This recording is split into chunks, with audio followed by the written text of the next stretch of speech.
Welcome to CJ Moneyway Media,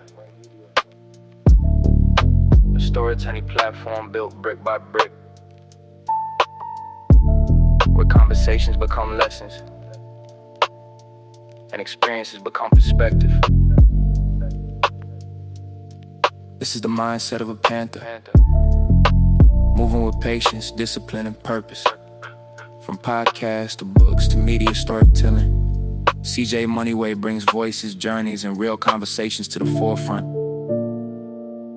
You're now listening to the CJ Moneyway Show. What's up, my good people? Welcome to CJ Moneyway Show, powered by CJ Moneyway Entertainment and the Believe Network, where purpose is the blueprint and legacy is the mission. Today's conversation is about something incredibly powerful, but often underestimated: stories.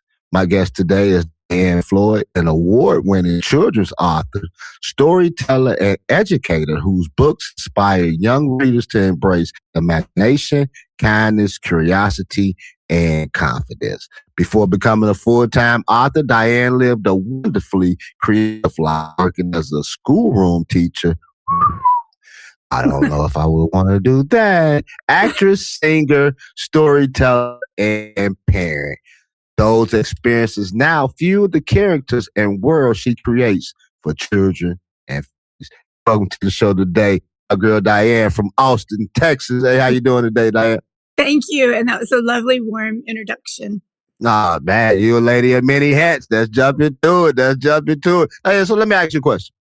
Children's books often carry powerful life lessons. Mm-hmm. What message do you hope children carry with them long after reading your stories? Each book has a message in it. And overall, when they think of books by me, I want them to walk away and want to come back and go, that book made me feel good inside. I like myself, or I know I can do it, or I'm just going to really embrace imagination and be kind to others and figure out and look at the sky and the clouds and love myself. So let me ask you. Let me ask you, storytelling and being creative, singing and doing things of that nature. When did you first come into that writing stories was something that was a part of you? Excellent question, because I never dreamed I'd be an author. I've been singing since fourth grade on stage, like in talent shows. I'm not a great singer, but I love making people smile and be happy and everything. But one day I was working in the garden and I had quit singing because I have 3 kiddos. They're all grown now. But 2 of my daughters love to sing and they kept comparing themselves to me. And I didn't like that. I wanted them to discover themselves and surpass me. And so I quit singing so they could, not do comparison. So I was out in the garden one day pulling weeds or planting flowers or whatever. And a little voice said, you need to take the stories you made up in the classroom and put them to print. And I thought about it. And the next thing I knew, after I got all the mud and dirt off of me, which is one of my favorite things to be covered in mud and digging in dirt, I went in and I wrote my first story, and it was about angels. And then I kept writing stories after that, and it took a long, long time to get published. Yeah, it took me 16 years to publish my book. But one thing you said I found interesting that speaks a lot about your character and integrity to me is that you said that you removed yourself out of the frame so that your daughters can grow into their own. You know what I'm saying? So sometimes I had to remove myself because I realized or imagined that maybe I'm the stumbling block and they compare themselves to me. And so I'll just remove myself out of the equation, let them be as they're in the army. I don't really know how true that is, so that they can be all you can be. But we'll leave that one for another day. Let me ask you this, Diann. In today's world, yeah, I know that's funny. Things going on. Hey, in today's world of screens and fast entertainment, why is imagination still so important for children? Boy, you ask excellent questions. Imagination allows you to discover who you are, what you can be. It allows you to just release and listen to yourself. So even when I was teaching eighth graders, sometimes I'd make them come outside, take their shoes off, and wiggle in the grass and just look at the clouds, and then come back in and write a story about how they felt, because they just listened to the inside and they got quiet inside, and they discovered that imagination that they might have lost and reunited with. That's important to me. It is, because imaginations run deep, especially as children, saying we just thinking of being imagined, because we don't have the responsibilities as we have as adults. So your imagination, they say back in the day, just runs wild. And then sometimes too, we don't even know it, having a beautiful imagination or creative imagination back then. As you said earlier, I never thought that I would be a book writer. Me either. I didn't ever like school. I hated school. I hated you know what I'm saying? So I never would think that I would have a published book, and right now sitting on, in a sense of writing more books, so who knows, but it's the imagination and the things that you had when you were younger that come and fulfill your life and your purposes when you get older, if you stick the course. So Diann, I'm encouraging you as well. Continue sticking the course and writing these one children's book. I would also like to introduce you to somebody when I get off of here. He writes children's books as well. I think you guys would have a wonderful conversation about, saying children's book, the process, because you have something in common. He's a very nice guy. He's from the service. He was in the service. I can't pronounce his name because it's an African name, all of these or something like that. But I call him Major Pain. We had a good time. I would like to send you guys each other information, and maybe you can connect and just talk about children's stories, the way that you develop them, and the ideas that come behind them. And who knows, maybe you guys can have a joint project together. We never know, like God's design. I would love that. Okay. Absolutely. So, no problem. So let me ask you, I thought about that yesterday when I was going over the bio. I said, you know what, might be a good connection, you know what I'm saying, or whatever. So I just wanted to run it past you first before I did that. So let me ask you this, Diann. What do children understand about kindness and empathy that adults sometimes forget? Children, they're blind. They love everybody. And as adults, sometimes we forget to do that. We can look at someone, we haven't even met them, but maybe based on their clothes or their hair or their beard, whatever is going on, they start making assumptions about somebody, and most likely the wrong assumption. And kids aren't like that. They look at each other and think, oh, a new playmate. Hey, what's your name? You want to go hit the ball together? I got a baseball. Play catch. Yeah. Try to pass them a pencil in class or a crayon or things like that. And like you say, as adults, we to a certain level, maybe we start thinking of ourselves too highly than we ought to, or being judgmental. But I know that it says this, and this is one thing that stopped me from doing that, Diann, is that it says that don't judge, or you'll be judged by the same measures that you judge somebody else for. You know what I'm saying? And as we're talking about books and storytelling and this and that, and we're old enough to go back to this slogan too, Diann. It's they never judge a book by its cover. You know what I'm saying? Because you don't know what's on the inside of that book. Right. And so let me ask you this. If every child could hear one message from your story, what would it be? To love yourself. Because if you love yourself, you can accomplish a lot. And I think that's the heart of everything. Short and sweet. She say, love yourself and you can accomplish anything, because love is God and God is love and God loves us. And so if you love yourself, you can go out there and tackle the world. And so let me ask you this, Diann, getting into your origin story.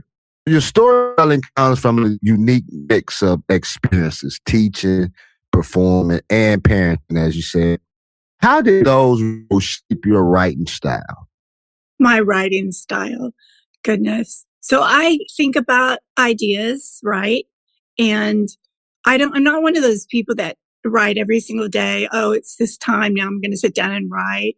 I let an idea bubble in my head.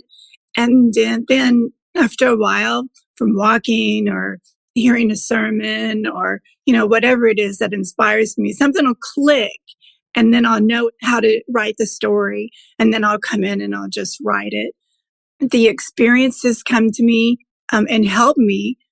For example, one day, my youngest daughter, she was living with us from after being overseas. And she goes, Mama, come here. And she goes, I kept watching this little bird and it keeps flying into this little flower pot that you have that's empty. And the flower pot wasn't that big, but it was hanging on a post. And so she discovered there were like 3 little eggs in it. So we watched the mama bird come and nest and everything.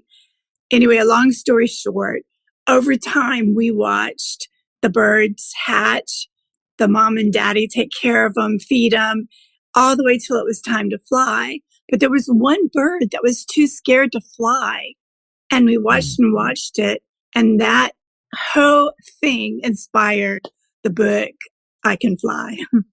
I like that. I Can Fly. It was a song about that. I don't think he's in a good position right now where he's talking about that he can fly, but R. Kelly made a song.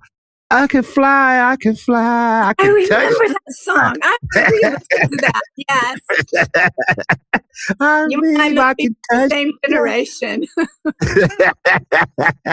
Hey, so, unlike you, I know that I can't sing. I was in school and we used to do the fa la la la la la la. Didn't really work out for me. Or playing instruments. I was not musically gifted and talented, I would say. But I did do a lot of acting. I was in drama school. I could act a fool. Now, that's one thing that your boy can do. And so let me ask you this, Diann. Your childhood growing up, as we were talking behind stage, you grew up with 5 brothers. Sounds lively. Sounds like, as you told me earlier about a story, somebody go get some cleats, somebody ain't gonna get no shoes. So how did those early experiences influence your creativity? Oh, a lot. Absolutely a lot. But first, my brothers were well, let me back up. So I have 2 older brothers and 3 younger, and each one has a name like, oldest brother, big brother, baby brother, the babies, right? And each one has a story of how they inspired me in my life. But 2 older brothers were extremely protective. So dating really wasn't something that was going to really happen for me because they were sports people and they let the guys know in the locker room, even look at my sister, I'll bang you to death, Sorry. Am I allowed to say that? Sorry. But, Yeah. I like to, anyway, pulverize, I think. I'll beat your butt. Yeah, you go get your butt beat, go catch a couple black eyes, you know what I'm saying? Whatever. We don't play that with our sister. She ain't playing kissing and all that type of stuff. We ain't having it. I get it. Yeah. So for me, I spent a lot of my time in church and I had no problem just like Mama, she ended up liking this one particular grocery store that was further away. And I would say, well, Mama, just drop me off at church and I'll talk to God for a little while and then just pick me up afterwards. So I was just kind of a person that liked the quietness within the church. That had a lot to do with me. So it's my brother's church, etc. And, you mentioned about singing. Well, I went to private school till 4th grade, and then we changed over to public school. In the first 4 years, the teachers always said you can be or do whatever you want to be. And they never told me I couldn't sing, but I was in 5th grade. I didn't make the choir and I was just shocked. But the teacher was wonderful. She explained that I didn't sing on key and she let me try out again. It took 3 more tryouts and then she felt so sorry for me. She said, I'll make you a deal, Diann. I'll let you be in the choir, but you have to mouth the words. You cannot sing. You had a little Milli Vanilli out there, Diann. Come on. Huh? Yeah, so I remember plain as day, it was a PTA meeting and we were singing and there was a song called Hey, Look Me Over and things like that. And I couldn't help it. I saw all these people out there and I was like, they're all smiling and I want to make them happy. And so I'm like, lend me an ear fresh. And before I knew it, I was just like really singing. And she was like, I got in so much trouble. Now that's funny. They say, hey, you, shut up. No, shut up. Be quiet. Like, no, I'm going for mine. Like Eminem, I just gotta go for mine. Oh man, now that is a funny story. Thank you for sharing that. I know, as you said, I was thinking like, you mean they were singing, you were lip singing. She Yeah. said, no, No. I was singing. I couldn't take it no more. She said, I took the lead. Exactly. And she was all ready to get on to me backstage until the president of the PTA came up to her and goes, who is that lovely girl that just loved singing on stage? I wasn't in trouble anymore. She said, I probably couldn't sing, boy, but my enthusiasm and my energy got recognized because she said I was out there just, oh! That's funny. That is funny. So let me ask you this, Diann. Let's get away from the singing. You got me crying over here. Let's talk about the little girls in the moon. Big ideas. What inspired the story behind that book? I've been in a lot of schools around the world. And one thing that a lot of kids all have in common, no matter where you're from, is they like to pick on each other. And if a kid looks a little bit different, then they really pick on them. And I just thought, you know what? I need to write a book about kindness and love and do it in a way that kids can react to. So I decided to create the characters called moonlings that live on the moon.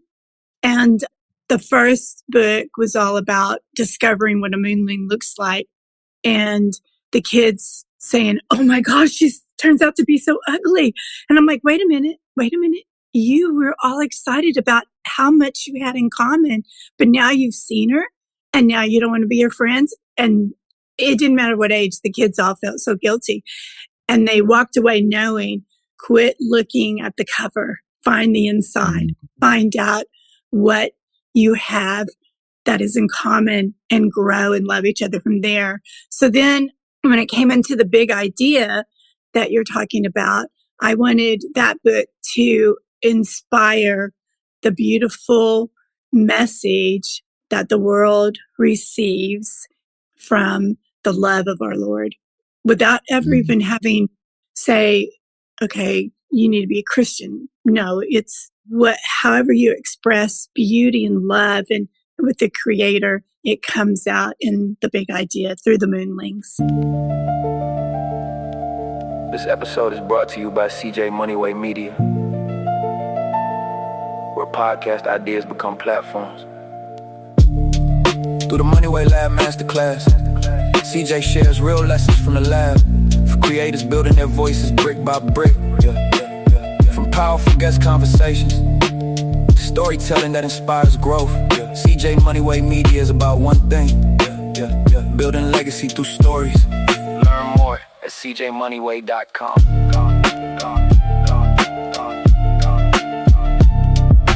Music style.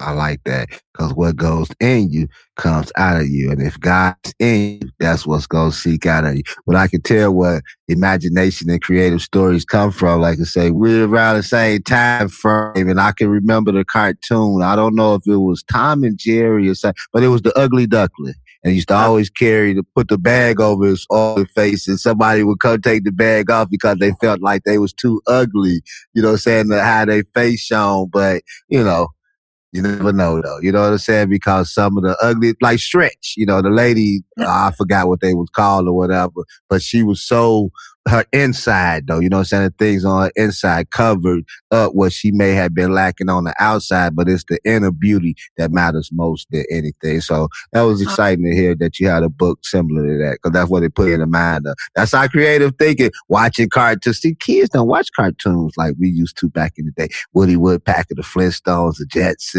and, you know what I'm saying, Road Runner and things. Yeah. Or what we said earlier, we really try to Green Acres. Anyway, let's keep it moving. So let me ask you, Diann, you connect with readers through school visits and education sessions. What have children taught you about storytelling? What do they like about storytelling? What have they taught you? What have they taught you about storytelling? Oh, they're going to be truthful.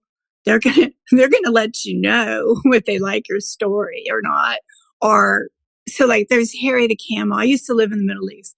So I wrote a story about a camel because I was always around camels. And so I really wanted to get back to Dubai and the beauty they gave me living there. Anyway, so in Harry the Camel, Harry wants to be a horse. He's not happy that he's not a horse. So in the end of the story, he discovers he loves himself just the way he is. And so the little kids are like, I liked Harry a lot, but why did you give Harry long eyelashes? He has a boy's name, but he has long eyelashes. And so I said, well, camels actually have long eyelashes because that's what they use to keep the sand out of their eyes. And they're like, oh, okay, So Yeah.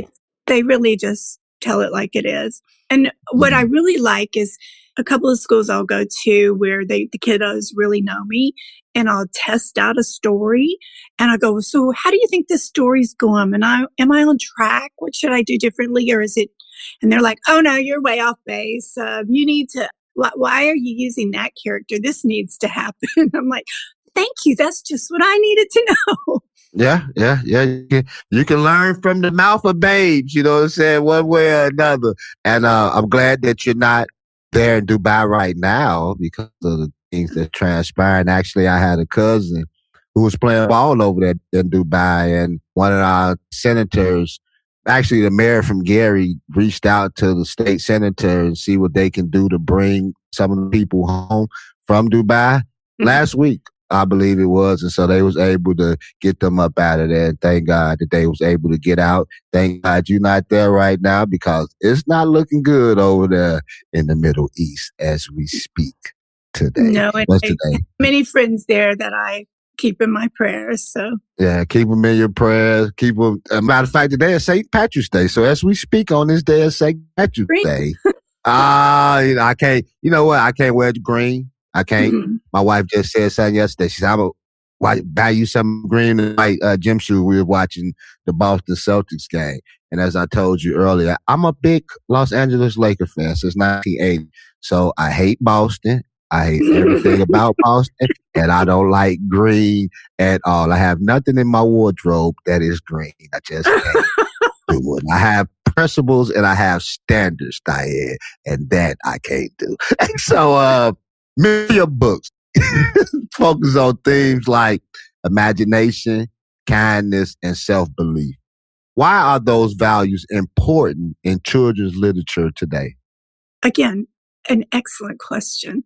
It's important in their literature because they need to be exposed to that. Sometimes the kids are rush, and oh, you have to be really good at this. And so they're like, okay, I'm going to beat Johnny at hitting that ball better, and so the competition kind of gets to them. And I want them to step back and go, life isn't about a competition, right?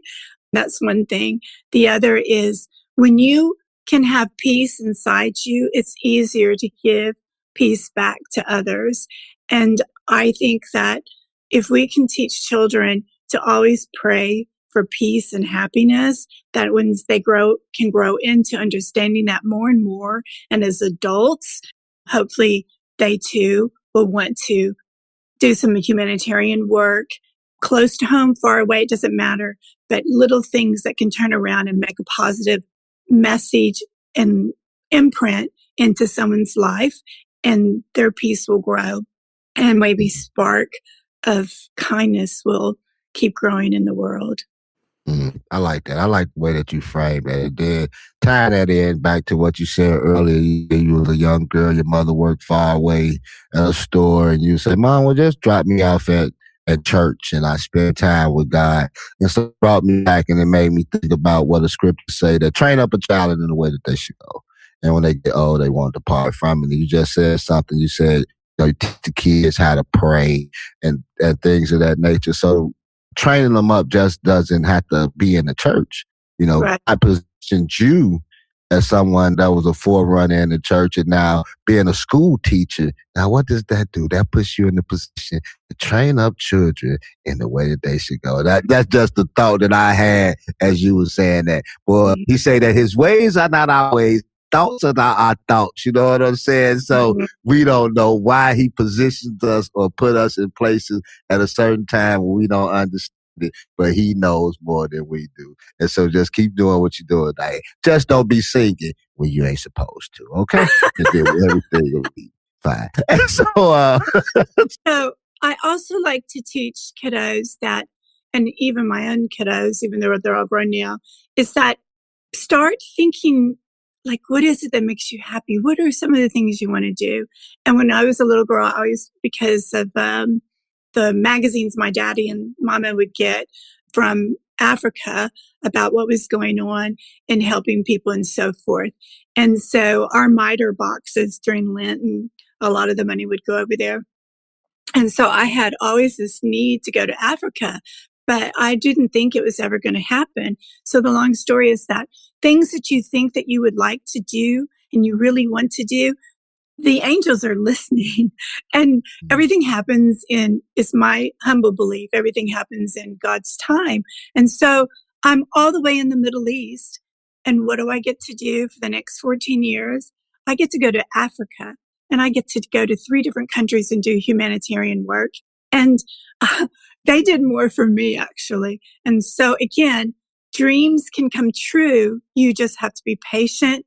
Your mind has to be ready to accept the things that you're going to learn from it too and be open to that. Does that make sense? yeah, you gotta, it's preparation. First, you have to prepare yourself for certain things. You gotta get yourself in alignment. I was just talking about this not too long ago. First, you gotta get yourself in alignment. Then it's transformation. And then you're ready to fight your giants. Now, a lot of times we think that we fighting our giants. We could not be fighting our giants. We haven't even got to step 2 yet. You know what I'm saying? We haven't completed step 1. So we can't fight our giants if we're not prepared to fight a giant. You got to be ready to go prepare to fight the giant like David was. He wasn't afraid. He didn't have fear. You know what I'm saying? Because of the things and the steps that he took before that, you know. So I understand you totally.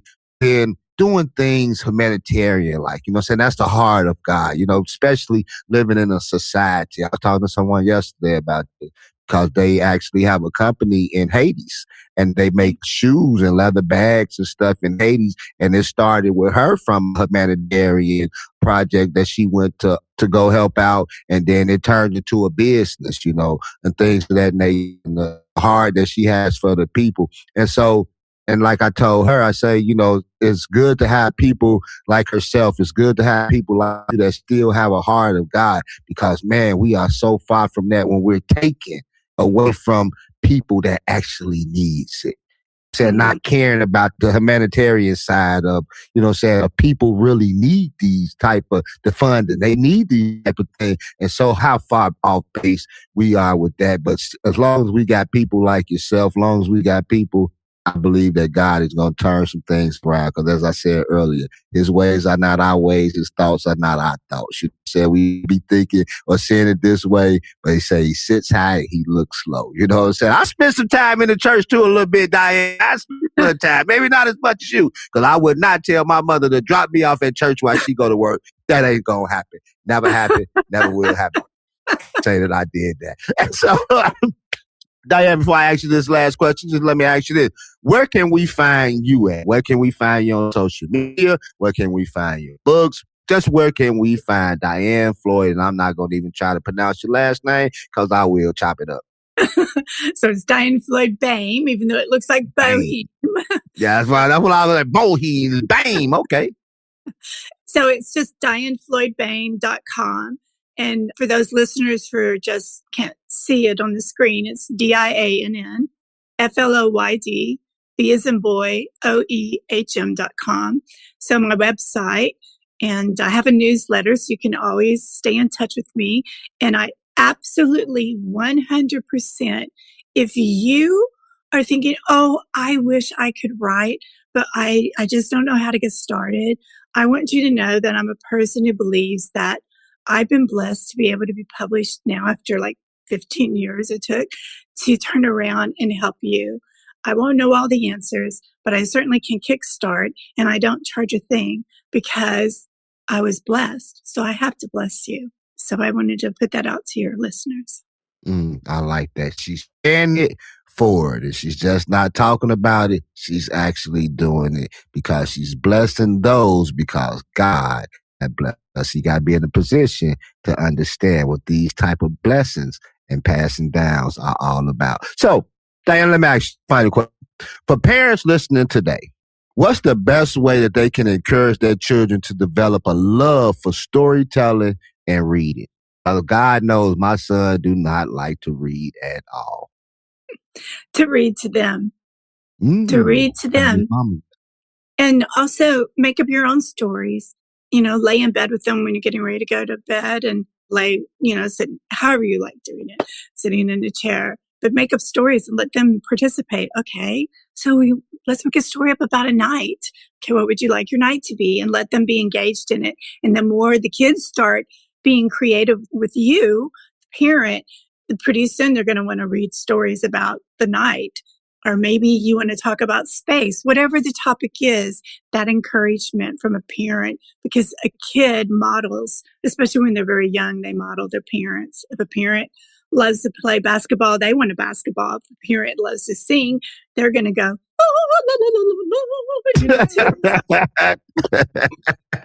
or sing what they supposed to. So I guess I'll pass that down to my kids that have 1 or 2 year olds. Because he's past that. My son, 15 years old. You said get in the bed, lay down, read a story. Yeah. I don't think that's going to happen at this point. A 15-year-old making up stories, it does work with a 15-year-old, believe it or not. Making up stuff. I know I ain't going to lay in the bed with him. Maybe his mommy can lay in the bed with him. I joke with him all the time. But I know that he wouldn't want me laying in the bed. No. That's not inappropriate. That'd be very inappropriate. Diann, I really appreciate you on the show, sharing your wisdom, sharing your heartfelt messages and your stories. I really appreciate it. Hey, you can follow Diann and you can grab a book, The Little Girl in the Moon, The Big Idea. Charlie and the Tire Swing, How It All Began. Diann says she ain't hard to find. And if you want to learn how to write a book, structure how to write a book, things that you would like to know about story, Diann say check out on her website. And she would not only help you do it, but she'll do it for free because she's passionate for it, because she said that she has been blessed. And so she is here to be a blessing. Hey, you have been listening to the CJ Moneyway Show with your boy CJ Moneyway and my girl Diann from Austin, Texas. Until the next time, we out of here. Peace. You've been listening to the CJ Moneyway Show. With real stories, real lessons, and real perspective come together. Remember, move with patience, move with purpose. That is the mindset of a panther. Until next time, keep building your legacy brick by brick by brick by brick. Music style. If you like the show, please take a moment to rate, review, and subscribe. It really does help the show to grow. Thank you for listening.